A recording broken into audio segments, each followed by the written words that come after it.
নমস্কার, আশা করি সবাই ভালো আছেন। যাদের সমস্ত কাজ শেষে তীরে এসে তড়ি ডোবে, যাদের কাজ তাদের আপনারা অনেকেই জানেন বা অনেক জ্যোতিষী বলেছে যে এটা শনির প্রভাবযুক্ত ব্যক্তিদের ক্ষেত্রে বেশি হয়। তা কি করবেন না, সবাই তো কি করবেন বলে থাকে, কি করবেন না আজকে আমার কাছ থেকে জানুন। প্রথমত, চামড়ার যে কোনো জিনিস, বেল্ট, মানি ব্যাগ, জুতো, এইসব জিনিস আপনি ব্যবহার করার চেষ্টা করুন বন্ধ করার। আর 2 নম্বর, যদি না পারেন তাহলে অন্তত শনিবারে কিনে আনবেন না ঘরে, তাহলে কিন্তু একদম ধ্বংস করিয়ে দেবে। 2 নম্বর জিনিস হচ্ছে, বড় ঠাকুরের প্রসাদ আপনি খান, এটা খাওয়ার নিয়ম সবাই জানে, নতুন করে বলছি না।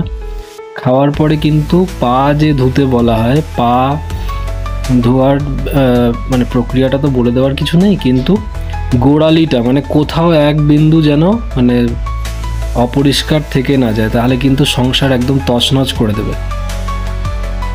2 নম্বর পয়েন্ট গেল। আর 3 নম্বর, আপনি এমন কিছু কাজ করবেন না যেটাতে আপনার ভবিষ্যতে কারোর ক্ষতি চেয়ে কিছু করা।